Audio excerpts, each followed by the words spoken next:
అతన్ని ఏ విధంగానైనా చట్టం పట్టుకు తీరాలి. పరశురామును ఒకసారి పిలిపించండి. Okay sir. మిస్టర్ పరశురామ్, నేను అడిగే ప్రశ్నకి మీరిచ్చే సమాధానం ఏమిటి? ఎక్స్క్యూజ్ మీ రంగారావు సార్, మీరు మా లాయర్. చట్టం గురించి మీకు తెలుసు, న్యాయం గురించి ఆయనకు తెలుసు. కనుక మీ ప్రశ్నలకు సమాధానం చెప్పగలిగింది నేను కాదు, ఆయన. ఐసి, ఇంతకీ మీకు తెలుసున్నదేమిటో? ఒకే మాటతో ఒకే బాటలో నీటుగా సూటిగా నడిచిపోవడమే నాకు తెలుసు. నేను వెళ్ళి రావచ్చుగా? You can go. Thank you sir.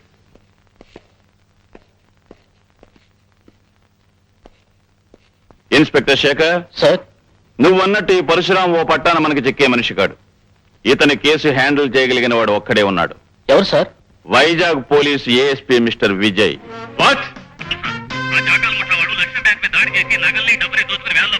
నేను వెంటనే బయలుదేరొస్తున్నాను. I will smash those bastards.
Mister Vijay, I'm proud of you. ప్రజల్లో పోలీస్ డిపార్ట్మెంట్ పరపతిని పరువుని పెంచి నీలాంటి పోలీస్ ఆఫీసర్ను చూసి గర్వపడుతున్నాను. నీ సాహసాన్ని గుర్తుగా మన డిపార్ట్మెంట్ తరపున నీకు బంగారు పథకాన్ని కానుగ్గా అందిస్తున్నాను. Thank you very much. ఈ బంగారు పథకం నా బాధ్యతని మరింత పెంచింది. బాధ్యత ఎంత పెరిగినా దాన్ని నువ్వు సక్రమంగా నిర్వర్తిస్తావనే నమ్మకం నాకుంది mister Vijay. Thank you sir. But one thing, ఇక నుంచి నీ విజయాలు వినటమే తప్ప చూసి ఆనందించే అవకాశం మాకు లేదు. అదేమిటి సార్? విజయ్, నిన్ను ట్రాన్స్ఫర్ మీద హైదరాబాద్ పంపమని సెంట్రల్ గవర్నమెంట్ నుంచి ప్రత్యేకమైన ఆర్డర్స్ వచ్చాయి. హైదరాబాద్ ట్రాన్స్ఫరా? అవును. ఎవరూ సాల్వ్ చేయలేని ఒక ముఖ్యమైన కేసు విషయంలో నిన్ను అక్కడికి పంపించమని అక్కడ మన డిపార్ట్మెంట్ నుంచి రిక్వెస్ట్ వచ్చింది. మిస్టర్ విజయ్, పేరుకు తగ్గట్టుగానే నువ్వు ఎక్కడికి వెళ్ళినా విజయం సాధిస్తావని ఆశిస్తూ సాధించాలని మనసారా కోరుకుంటున్నాను. Wish you best of luck. Thank you sir. Lakshmi, అక్కడే ఒక క్షణం ఆగండి శ్రీవారు. శ్రీమతి గారి ఆజ్ఞ పాటించక తప్పదుగా. ఇంతకీ ఏమిటో కథ? అబ్బా, సరిగ్గా నిలబడండి. అది సరే గాని ఏమిటి కథ? ఏముంది, ఊరు వాడా మెచ్చుకున్నంత సాహసాలు చేసి ఎవరికి రాని మెడల్ సంపాదించారుగా. ఎవరి దిష్టి అయినా పడొచ్చు. Correct correct. ఎవరి దృష్టి అయినా నా మీద పడి నాకు దిష్టి తగలచ్చు. కానీ ఇలా హారతి పళ్ళం చుట్టూ తిప్పి దిష్టి తీయడం కంటే ఒక పవర్ఫుల్ పద్ధతిని ఈ మధ్యనే ఒక సన్యాసి కొత్తగా కనిపెట్టాడు. పవర్ఫుల్ పద్ధత? అవును. ఆ పద్ధతి అనుసరించి పొద్దున్న, మధ్యాహ్నం, సాయంత్రం, రాత్రి, అర్ధరాత్రి, వేకువజామున ఎప్పుడైనా సరే తీయొచ్చు. అలా గనక దిష్టి తీస్తే ఎట్టి పరిస్థితుల్లోనూ దిష్టి తగలదు. ఏమిటండి అంత గొప్ప పద్ధతి? దానికి ఏం చేయాలంటారు? చెప్తాగా, పద. ఇలా కూర్చో. కూర్చున్నావుగా, ఇప్పుడు నువ్వు కళ్ళు మూసుకోవాలి. కళ్ళు మూసుకున్నావుగా. ఇప్పుడు ఏం జరిగినా సరే కళ్ళు తెరవకూడదు. ఏమిటండి, ఈ తలుపులు తెరిచా ఉన్నాయి. ఎవరు చూస్తే సంబరపడతారు. ఇంటికి వెళ్ళి రిహార్సల్ చేసుకుంటారు. వాళ్ళు వీళ్ళని బట్టి టేకులు కూడా చేసుకుంటారు. సరేగాని నేను వెళ్ళి బయట తలిపేస్తా. ఏమిటండి హడావుడి? నీకు అద్భుతమైన విషయం చెప్పాలని వచ్చాను. అసలు విషయం మర్చిపోయాను. మీకు ప్రమోషన్ మీద ట్రాన్స్ఫర్ అయింది. ఈ విషయం నేను చెప్పకుండా నీకెలా తెలిసిందబ్బా? గోల్డ్ మెడల్ బహుమతి పొందిన పోలీస్ ఆఫీసర్ పెళ్ళాన్ని ఆ మాత్రం పరిశోధన చేయలేనా? హా, నా కోసం నువ్వు ఆఫీసుకు ఫోన్ చేసి ఉంటావు. అక్కడ ఏ ఇన్స్పెక్టర్ నీకు ఈ వార్త చెప్పుంటాడు. గొప్ప కనిపెట్టారండి. ముందు ఈ విషయం మీ చెల్లితో చెప్పండి.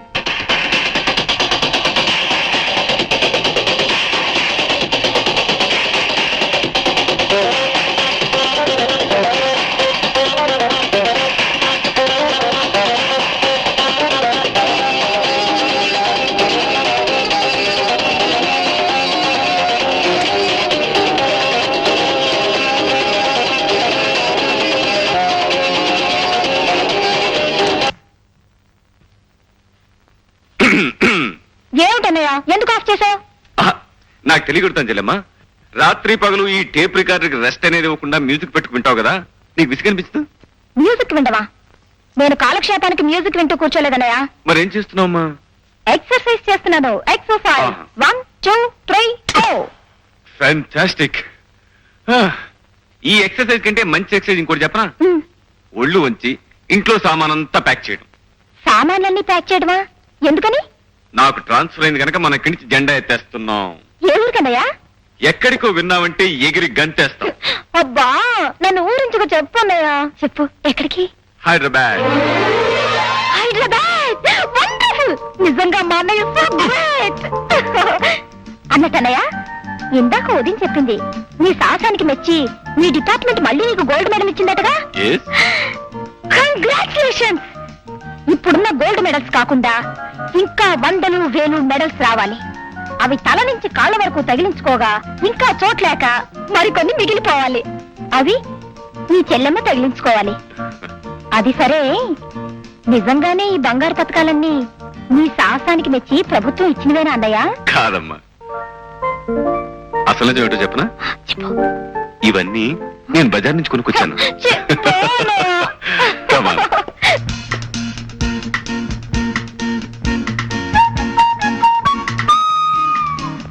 పంకజం, తీయటి నిద్రలో కనిపించే అందమైన స్వప్నం లాంటి అందగత్తె నాకు నచ్చింది. నా మనసు మెచ్చింది. పరశురాం బాబు, తమరికి మాయ ఉందో మంత్రం ఉందో తెలియదు గాని ఎవరు చెప్పకుండానే దాని పేరు స్వప్న అని చెప్పేశారు మీరు. కరిగిపోని ఈ స్వప్నాన్ని కలకాలం నా కళ్ళల్లో నిలుపుకోవాలనుకుంటున్నా. అందుకని 50,000 ఇస్తాను. ఏమంటావు? నేను 60,000 ఇస్తాను. పోని 70,000,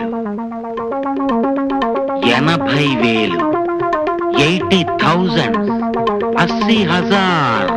₹1,00,000 ఇస్తాను. ₹1,00,000? గురు, ఓ సలహా. వాడి ఈ ఊరికే పెద్ద పేరు మూసిన గోండా. వాడితో పోటీ పడితే కోటింగ్ ఇచ్చేయగలడు.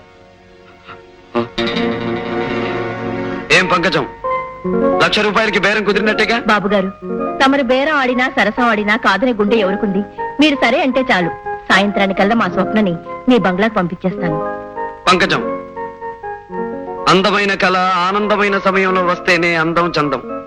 4 రోజుల్లో రాబోయే నా పుట్టినరోజు నాటికి స్వప్న నా కానుకగా అందాలి. ఉం? మిస్టర్ విజయ్. Yes sir. ఇది పరశురాముకు సంబంధించిన ఫైల్. సాక్ష్యాలు లేకుండా అతని మీద బనాయించిన కేసుల గురించి, ఆధారాలు లేకుండా అతని మీద ఇచ్చిన రిపోర్టుల గురించి, రుజువులు లేకుండా అతను చేసిన పనుల గురించి ఇందులో అన్ని వివరాలు ఉన్నాయి. Okay sir. నీ ఉద్యోగాన్ని, నీ కర్తవ్యాన్ని, నీ బాధ్యతను దృష్టిలో ఉంచుకొని సాక్ష్యాధారాలతో అతన్ని అరెస్ట్ చేస్తామని ఆశిస్తున్నాను. ఈ బాధ్యత నిర్వర్తించడంలో అవసరమైతే నా ప్రాణాలు సైతం లెక్క చేయనని ప్రమాణం చేస్తున్నాను sir. Best of thank you sir.